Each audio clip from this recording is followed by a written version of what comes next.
24절에서 41절입니다. 좀 길지만 모두 읽도록 하겠습니다. 여문 9장 24절에서 41절까지 말씀입니다. 우리 교독해서 읽겠습니다. 제가 먼저 읽겠습니다. 이에 그들이 맹인되었던 사람을 두 번째 불러 이르되 너는 하나님께 영광을 돌리라. 우리는 이 사람이 죄인인 줄 아노라.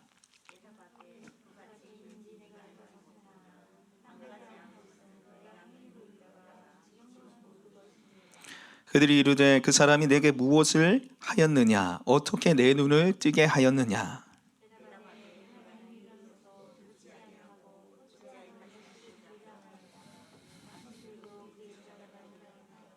그들이 욕하여 이르되 너는 그의 제자이나 우리는 모세의 제자라.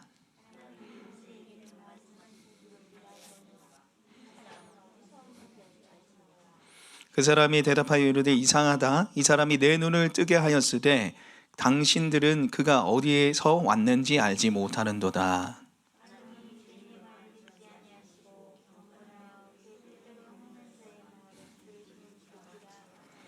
창세 이후로 맹인으로 난 자의 눈을 뜨게 하였다 함을 듣지 못하였으니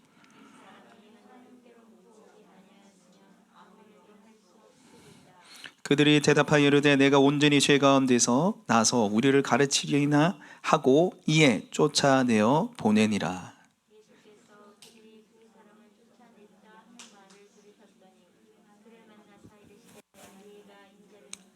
대답하여 주여 그가 누구시오니까 내가 믿고자 하나이다.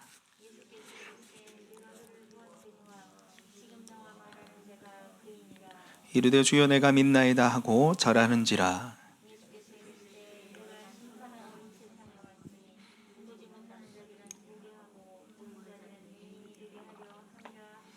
바리새인 중에 예수와 함께 있던 자들이 이 말씀을 듣고 이르되 우리도 맹인인가?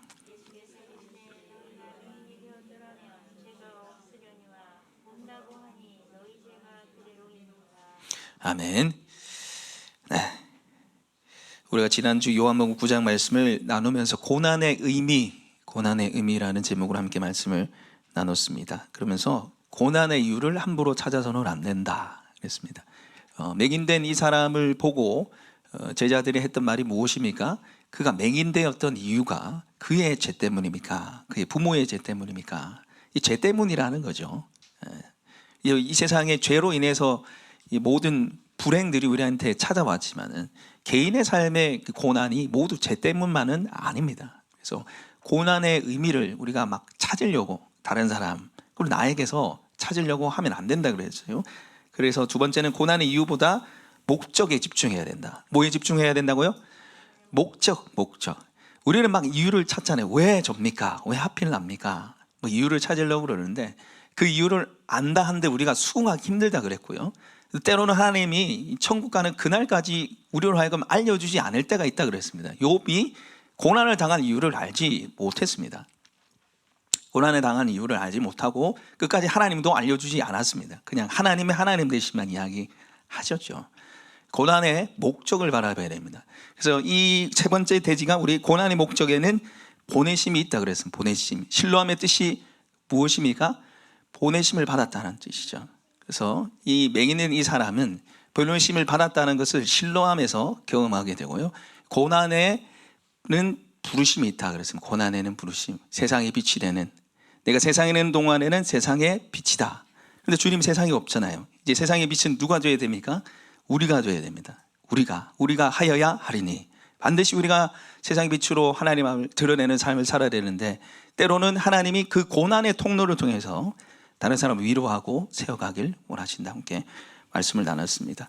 자, 그러면 오늘 이렇게 보내심으로 이끄시는 그 주님이 결국 우리를 이끄시는 최종 목표 과정은 바로 제자가 되는 것입니다. 우리 한번 따라해 볼까요? 예수님의 제자가 됩시다. 결국 주님은요, 우리가 주님 따르는 제자가 되길 원하시는 것이죠. 어떤 모습으로 부름을 받았던 간에, 고난으로 왔던 간에, 자의적으로 왔던 간에 주님의 최종 목표는 우리가 주님을 따르는 제자의 삶을 살길 원하십니다. 그래서 오늘 예수님의 제자는 이라는 제목으로 함께 말씀을 나누려고 합니다. 자, 첫 번째로 예수님의 제자는 있는 그대로를 믿는 자들입니다. 있는 그대로를 믿는 자가 바로 예수님의 제자입니다. 오늘 요한복음 9장 우리 16절 말씀 읽지 않았지만 그 위에 16절 말씀 우리 같이 한번 읽어보겠습니다. 시작. 바리새인 중에 어떤 사람은 말하되 이 사람이 안식일을 지키지 아니하니 하나님께로부터 온 자가 아니라 하며 어떤 사람은 말하되 죄인으로서 어떻게 이러한 표적을 행하겠느냐 하여 그들 중에 분쟁이 있었더니. 자, 지금 바리새인들이 이 맹인이 치료된 부분에 대해서 안식일 날 치료해야 됐다, 이렇게 지금 막 난리를 치고 있습니다.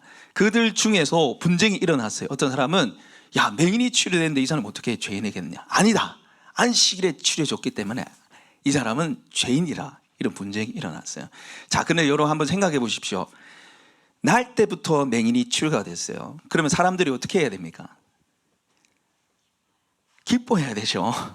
기뻐하고 찬양하며 할렐루야가 막 일어나야 됩니다. 그런데 오늘 본문을 9장 전체를 보시면 그런 게 하나도 없어요. 치료되고 나서 사람들이 어떻게 했습니까? 우리 13절 같이 한번 읽어볼까요? 9장 13절 시작. 그들이 전에 맹인이었던 사람을 데리고 바리새인들에게 갔더라. 왜 바리새인들한테 데려갔겠어요? 네 치료된 거 이상하다는 거예요. 참 이게 보면요, 이게 참 안타까운 일입니다.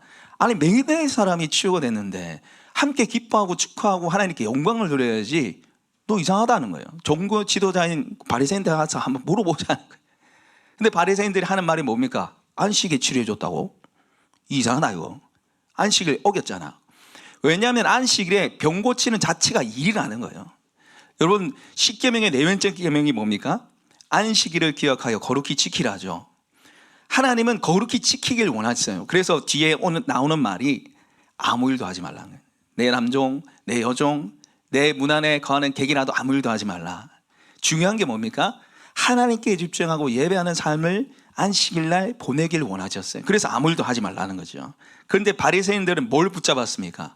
안 하는 거에 붙잡았어요. 하지 않는 것만 그들이 생각했어요. 그래서 바느질 2번은 괜찮은데 바느질이 3번째 들어가는 순간 뭡니까? 죄예요, 죄. 손수건을 들고 다니는 자체는 죄예요. 드니까. 어떻게 돼요? 그래, 손수건을 붙이고 다닙니다. 그래서 지금도 정통 유대인들은 안식일에 불을 못 켜요. 그래서 어떻게 하냐면 타이머를 맞춰요, 타이머를. 안식일에 타이머를 맞춰서 저절로 불 켜지고 불 꺼지고 뭐 이렇게 해놨어요, 지금도. 그래서 쓸데없는 걸 지금 붙잡고 있는 거예요, 지금. 그래서 예수님이 너희는 낙타는 삼키고 하루 살이는 거른다는 거예요. 지금 중요한 게 뭡니까? 맹인이 치유된 거예요. 이게 중요한 거예요. 맹인이 치유되고 맹인의 치유를 통해서 예수님이 드러내시는 거예요. 내가 너희들이 그토록 고대하는 메시아라는 거예요. 그런데 지금 바리새인들은 이 예수님을 있는 그대로 수용하지 않습니다. 자신의 편견을 가지고 대한다는 것이죠. 그래서 죄인이라고 막 난리를 치고 있는 것입니다. 결국 이들의 분쟁이 일어났죠. 죄인이다 아니다. 근데 쭉 가보시면 그 분쟁에서 어느 목소리가 이깁니까? 죄인이 이기는 걸로 갑니다. 24절 우리 같이 한번 읽어볼까요? 시작. 이에 그들이 맹인되었던 사람을 2번째 불러 이르되 너는 하나님께 영광을 돌리라. 우리는 이 사람이 죄인인 줄 아노라. 처음에는 분쟁이 일어났는데 가면 갈수록 이제 죄인이라는, 결국 죄인으로 몰아세워서 죄인으로 바라보는 것입니다. 그런데 오늘 맹인을 한번 보시면 예수님이 자기를 치료한 그대로를 믿습니다.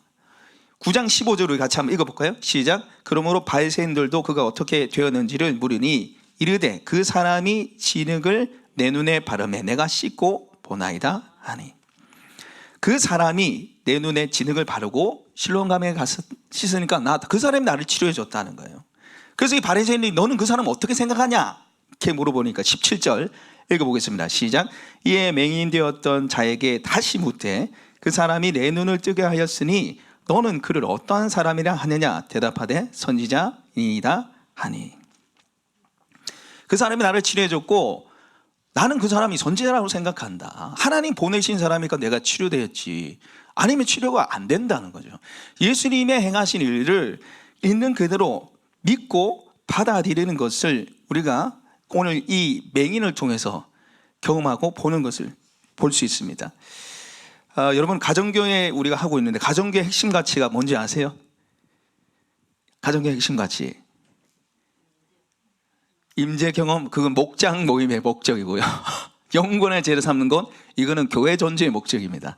가정교회 핵심 가치는요, 신약교회 회복이에요. 신약교회. 성경이 말하는 대로 교회를 세워보자라는 뜻입니다. 여러분, 우리가 왜 가정교회 합니까? 이거는 가정교회를 위한 가정교회를 하자는 얘기가 아니에요. 신약 성경의 모습이 가정에서 모이는 교회였기 때문입니다. 그래서 한번 띄워주실래요? 빌레몬서 1장 2절. 우리 찾으면 좀 시간 걸릴 것 같아서 같이 한번 읽어보겠습니다. 시작. 자매 아피아와 우리와 함께 병사된 아키뽀와 내 집에 있는 교회에 편지하노니. 어디 교회요? 내 집에 있는 교회라고 되어 있어요. 그리고 그뿐만 아니라 고린도전서 16장 19절 띄워주십시오. 시작. 아시아의 교회들이 너에게 문안하고 아굴라와 브리스가와 그 집에 있는 교회가 주 안에서 너에게 간절히 문안하고. 어디에 있는 교회요? 그 집에 있는 교회예요. 가정에서 교회 모임을 했다는 거예요. 그리고 로마서 16장 5절, 죄송합니다. 골로새서 4장 15절, 로마서 16장 5절에도 있는데 같이 한번 읽어보겠습니다. 시작. 라오게디아에 있는 형제들과 눈보와 그 여자의 집에 있는 교회에 문안하고. 그 여자의 어디요? 집에 있는 교회입니다. 그럼 원래 교회의 출발이 가정에서 모이는 교회로 출발이 됐어요. 그리고 예수님이 생각했던 교회 공동체는 가족 공동체였습니다. 가족 공동체. 누구든지 내 말대로 내 말씀에 순종한 자가 내 형제요 자매요 어머니라 말씀을 하셨습니다. 그래서 지금 우리가 가정교회는 성경이 말하고 있는 대로 해보자는 거예요. 그래서 가정교회 핵심 가치 첫 번째는 신약교회 회복이고요. 그 두 번째가 뭐냐면 성경대로입니다. 우리 한번 따라해 봅니다. 성경대로. 단순한 이해, 단순한 순종이에요. 성경을 이래저래 해석하지 않고 성경이 말하고 있는 바를 믿고 따르는 거죠. 그래서 성경이 하라 하면 하고, 성경이 하지 말라 하면 어떻게 해요? 하지 말고. 그게 가정교회 우리가 추구하는 바예요. 성경이 하라 하면 하고, 하지 말라 하면 안 하는 거. 여러분, 왜 신앙생활이 어렵고 힘들기만 할까요? 왜 신앙생활이 기쁨이 없을까요? 여러분, 신앙생활 쉽지 않잖아요. 그죠? 말씀대로 살아가는 건 쉽지 않습니다. 그러나 하나님이 그 쉽지 않은 그 삶에 우리에게 주시는 위로가 있고 은혜가 있고 기쁨이 있습니다. 할렐루야. 근데 여러분의 삶이 그냥 힘들기만 하나요? 신앙생활에 기쁨이 없습니까? 그 이유가 뭡니까? 성경대로 살지 않아서 그래요. 단순한 이해, 단순한 순종하지 않아서 그렇습니다. 우리가 성경대로 사는 거 쉽지 않지만 성경대로 살면 하나님이 하나님 되심을 보여주십니다. 할렐루야. 기쁨을 주세요. 하나님, 전능하신 하나님을 보여주세요. 성경 속에 갇힌 하나님이 아니고 이 말씀이 나의 말씀이 되어서 성경이 내 안에 삶에서 역사하는 걸 경험할 수 있게 됩니다. 그래서 기쁜 거죠. 그래서 행복한 거죠. 그래서 제자는 있는 그대로 믿는 거예요. 성경을 있는 그대로 믿는 거예요. 세상이 이랬든 저랬든 간에 뭘 얘기하든 간에 있는 그대로 믿고 순종하고 따르는 것이 바로 제자의 삶인 줄 믿습니다. 그래서 단순하게 오늘 이 맹인이 단순하게 고백했잖아요. 나를 치료해줬다고. 그분은 선지자라고. 여러분, 서기관들을 버리시고 이렇게 하면 저렇게 됐고 이렇게 하면 저렇게 될까? 이런 그런 계산하지 마시고 말씀대로 따르고 순종해서 주님의 살아계심을 경험하는 저와 여러분의 삶이 되길 원합니다. 두 번째 예수님의 제자는 두려움을 극복하고 예수님을 고백하는 사람입니다. 두려움을 극복하고 예수님을 뭐 하는 사람요? 고백하는 사람이에요. 고백하는 사람. 여러분, 오늘 바리새인들의 모습을 보면 믿지 않기로 작정한 사람들 같아요. 지금 이 맹인한테 또 얘기하고요. 맹인이 그 사람 선지자라니까 누구한테 찾아가요? 이제 부모님한테 찾아간다는 거예요. 부모님한테. 그래서 18절 같이 한번 읽어볼까요? 시작. 유대인들이 그가 맹인으로 있다가 보게 된 것을 믿지 아니하고 그 부모를 불러 묻되.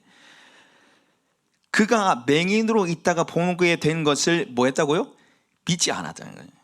여러분, 이게 믿지 않았다는 이 말이 의미가 뭐냐면 못 믿는다가 아니고요, 믿지 않기로 작정했다는 거예요. 안 믿을 거라 이 말이에요. 치료된 것도 안 믿고, 그가 선지자라는 것도 안 믿고, 그에게 능력이 있다는 것도 안 믿기로 작정했습니다. 지난번 제가 설교 때 한번 얘기를 나눴는데 타블로에게 진실을 요구합니다. 이 사람들 스탠포드 대학교에 안 나왔다고 5만 대만 난리를 쳤지. 그걸 몇 년 동안. 근데 진실은 뭡니까? 타블로 스탠포드 대학교 나왔잖아요. 마치 그런 거예요. 지금 마녀 사냥하는 거예요, 예수님한테. 그래서 부모한테 찾아가고 듣고 싶은 게 뭐예요? 얘 원래 눈 뜬 사람이었다. 이걸 듣고 싶은 거예요. 근데 원래 맹인이었습니다. 어떻게 눈 뜨게 됐는데? 그가 장성하였으니 그에게 물어보십시오. 지금 무서운 거예요, 부모님들은. 왜? 그 말씀해 보시면은 22절 같이 한번 읽어볼까요? 시작. 그 부모가 이렇게 말하는 것은 이미 유대인들이 누구든지 예수를 그리스도로 시인하는 자는 출교하기로 결의하였으므로 그들을 무서워함이라라. 지금 바리새인들이 예수를 그리스도라고 고백하는 모든 사람 출교해버려요. 쫓아내겠다는 거예요. 이때 당시에 출교당하면 살 수가 없어요. 왜냐하면 이때 당시에는 종교사였습니다. 우리는 교회를 떠나면 뭐 다른 교회 갈 수 있으니까 막 교회를 막 함부로 떠나잖아요. 교회 막 함부로 이장하잖아요. 물론 하나님 뜻 가운데 고민하면서 우리가 해야 되겠지만은 이때 당시에 종교 사회였기 때문에 떠나서 살 수가 없어요. 매매가 안 돼요. 매매가. 물건을 사고 파는 게 불가능한 거예요. 야, 쟤 출교당해서 팔지 마. 출교당해서 사주지 마. 못 먹고 못 사는 거예요. 뭘 할 수가 없어요. 이 협박을 해놓으니까 부모님들이 쫄아가지고 말을 못하는 거예요. 예수님이 치료해 준 거 알면서도 제대로 말을 못하는 거예요. 두려운 거예요. 자, 여러분, 근데 오늘 바리새인들이 왜 이렇게 뒤틀어졌을까요? 왜 믿지 않기로 작정했을까요? 바리새인들도 두렵기 때문입니다. 예수님이 두려워요. 왜? 자기 기득권 세력을 깨트릴 것 같거든요. 자기가 가지고 있는 그 명예와 이 지위들을 예수님이 다 빼앗아 갈 것 같으니까. 그리고 예수님이 그 바리새인들 안에 있는 죄악들을 폭로를 하시잖아요. 계속 들춰내잖아요. 외식과 껍데기만 남은 거를 폭로하고 들춰내니까 그게 드러날까 봐 두려운 거예요. 그래서 예수님을 몰아내고 믿지 않기로 작정한 겁니다. 두려움에서 지금 이것이 시작됐다라는 것을 우리가 오늘 말씀을 통해서 바라봐야 됩니다. 여러분, 이 두려움은요, 참 우리를 힘들게 만들어요. 두려움은 언제 어디서 찾아올지 모릅니다. 저도 일 앞에서 이렇게 설교를 하고 있지만 늘 두려워요. 하나님께 제가 하나님의 말씀을 재현해서 말씀을 전하는 자체가 저는 두려워요. 죄인인데 무슨 제가 잘났다고 말씀을 전하겠어요. 제가 이번 주 목장 모임 때 함께 나누면서 지난주에 고난에는 이유 말고 목적을 붙잡자, 그 말씀 나누고 저도 이제 말씀을 나눔을 하면서 제가 안 되더라고요. 한 주간 제가 살면서 저도 고난의 이유만 찾고 원망불평하고 있지 부르심에 안중에도 없고, 그래서 제가 정신 차려야지 이러고 있더라고요. 제가 두렵습니다. 두려워요. 저도 이게 목회를 하고 있지만은 두려워요. 앞날이 두려워요. 계속 이대로 제가 살아갈까봐, 계속 우리 교회가 이대로 머물러 있고 쪼그라들고 문제가 생길까봐 저도 두려워요. 저도. 여러분, 저 괜찮은 척 하지만 하나도 안 괜찮습니다. 솔직하게 얘기하면 하나도 안 괜찮아요. 왜? 두려워서. 두려워서 괜찮은 척 하는 거예요. 그냥 괜찮은 척 하는 거예요. 두려우니까 불안이 찾아오고 초조가 찾아오고, 두려우니까 원망이 일어나요. 지금 바리새인들이 그런 거예요. 바리새인들이 두려우니까 예수님을 몰아세우고 출거시킨다고 지금 난리치고 있는 거죠. 여러분, 무엇이 두렵습니까? 무엇이 두렵습니까? 환경이 두렵습니까? 사람이 두렵습니까? 여러분, 우리가 두려워야 할 분은 오직 하나님밖에 없는 줄 믿습니다. 하나님만을 두려워하셔야 돼요. 그래서 마태복음 10장 28절 띄워주십시오. 이거는 같이 한번 읽어보겠습니다. 시작. 몸은 죽여도 영혼은 능히 죽이지 못하는 자들을 두려워하지 말고 오직 몸과 영혼을 능히 지옥에 멸할 수 있는 이를 두려워하라. 자, 이렇게 멈춰주세요. 성경. 몸은 죽여도, 이건 사람이죠. 사람은 우리 몸을 죽일 수 있습니다. 그러나 몸과 영혼을 능히 지옥에 멸할 수 있는 이는 누굽니까? 하나님이라는 거죠. 우리가 진짜 두려워해야 할 사람은 하나님이라는 거죠. 근데 우리가 때로는 사람을 많이 두려워합니다. 내가 예수님 믿는 사람이라는 것이 드러날까 봐 두려워하죠. 그래서 교표도 일부러 안 묻히고 밤올 때도 기도 안 하고, 손해볼까 봐, 잠올 때일까 봐. 그러나 주님이 우리한테 말씀하셨잖아요. 너희가 나를 부끄러워하면 나도 너희를 부끄러워하리라. 부끄러워하신다는 거죠. 우리가 하나님을 두려워야 됩니다. 다 저를 다 비춰주시고요. 오늘 이 맹인은 이 사람들을 두려워하지 않았습니다. 출교당한을 두려워하지 않았습니다. 그가 믿고 본 말을 그대로 얘기를 했습니다. 자, 출교당한다고 협박을 당하고 오늘 그가 했던 말을 한번 보십시오. 27절 같이 한번 읽어보겠습니다. 시작. 대답하되 내가 이미 일렀어도 듣지 아니하고 어찌하여 다시 듣고자 하나이까? 당신들도 그의 제자가 되려 하나이까? 지금 이게 뭡니까? 조롱하는 거예요. 얼마나 담대한지 조롱하는 거예요. 당신들도 그의 제자가 되려 하나이까? 이미 지금 맹인은 누구의 제자입니까? 예수님 제자라는 걸 당신들도라고 되죠. 나는 벌써 그의 제자라는 거예요. 이거 뭡니까? 출교당한 걸 각오하는 겁니다. 지금 바리새인은 사람을 두려워하지 않고 당신들도 그의 제자가 되려 하나이까? 조롱하는 거예요. 계속 묻네. 당신들도 궁금합니까? 당신들도 제자 되고 싶습니까? 이 말이에요. 지금 아주 담대하게 얘기하죠. 그러니까 28절에 그들이 욕하여 이르되, 뭐 10원짜리 욕을 했겠죠. 욕하여 이르되 너는 그의 제자이나 우리는 모세의 제자라. 분쟁이 계속해서 일어나지만 여러분 지금 이 맹인이 물러서지 않죠. 32절에 창세유로 맹인으로 난 자의 눈을 뜨게 하였다 함을 듣지 못하였으니 이 사람이 하나님께로부터 오지 아니하였으면 아무 일도 할 수 없으리라. 이런 역사는 없었다는 거예요. 이분은 하나님께로부터 온 사람이 맞다는 거예요. 선지자라는 거예요.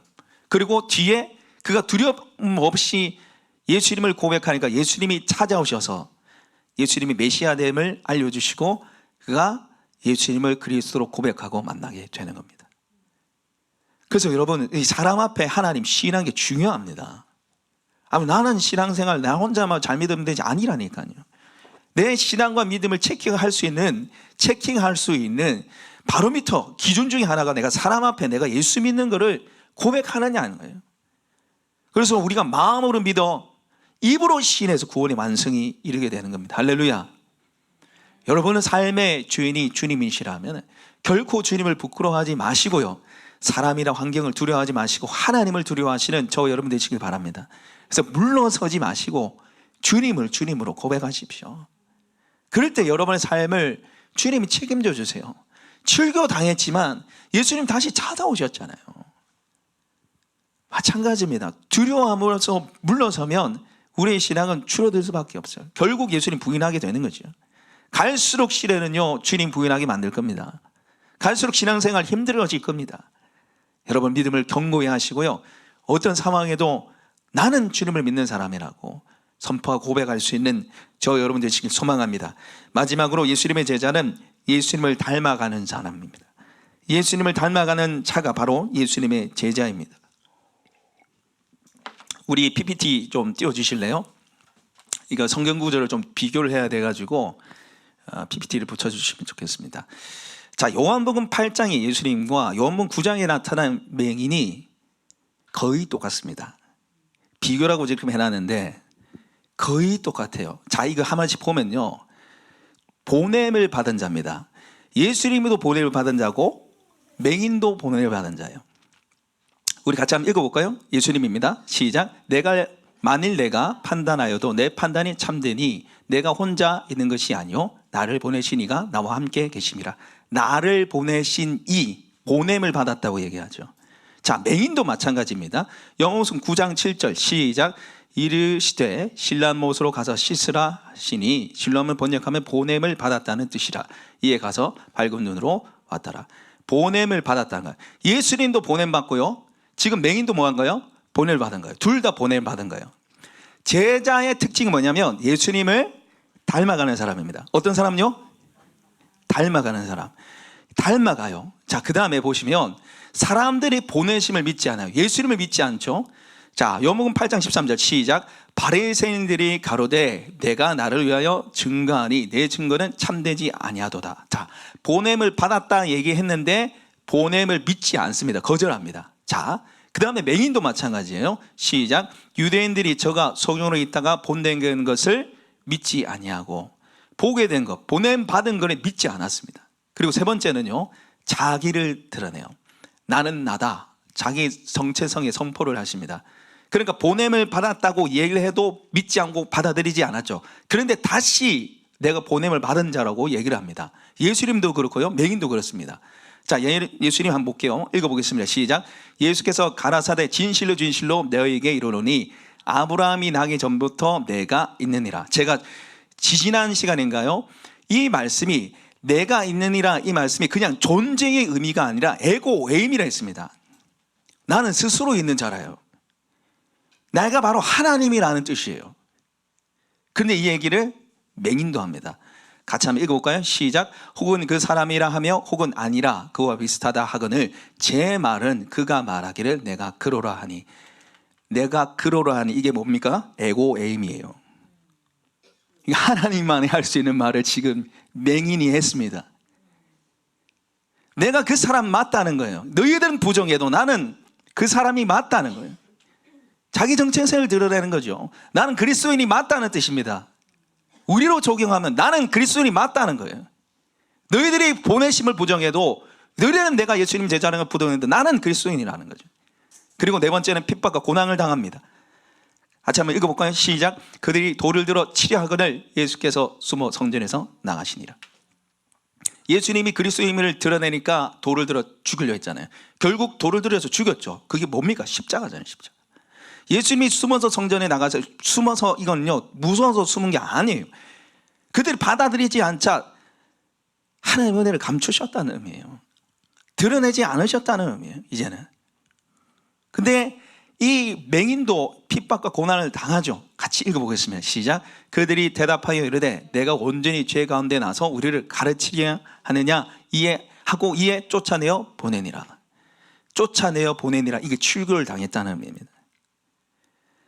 그리스도인임을 드러냈는데 예수를 믿는다고 그렇게 얘기하니까 출교를 당한 거예요.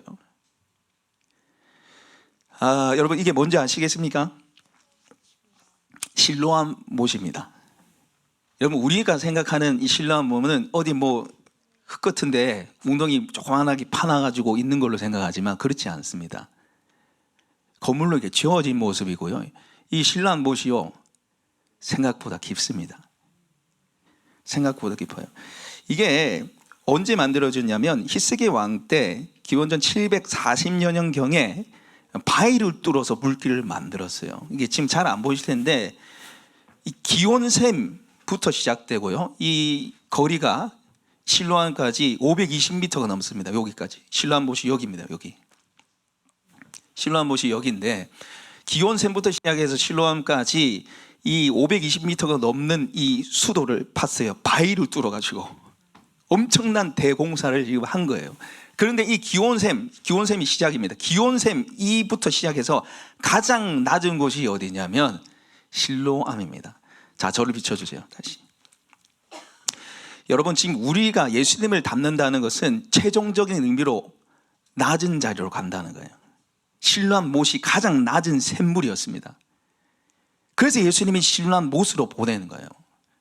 우리가 예수님 닮는다는 것은요, 뭐 두리뭉실하게 예수님처럼 뭐 착해지고 뭐 예수님처럼 뭔가 뭐 거룩해지고 이런 의미가 아니고요. 예수님을 닮는다는 것은 예수님처럼 핍박당하고 고난당하지만 예수님을 믿는 그리스도임을 선포하고 고백하고 결국 어느 자리로 가는 거예요?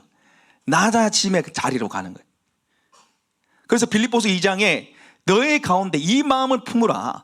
그는 근본 본체 하나님의 아들이시지만 자기를 낮추셔서 죽기까지 복종하셨으니 십자가에 죽으심이라. 할렐루야.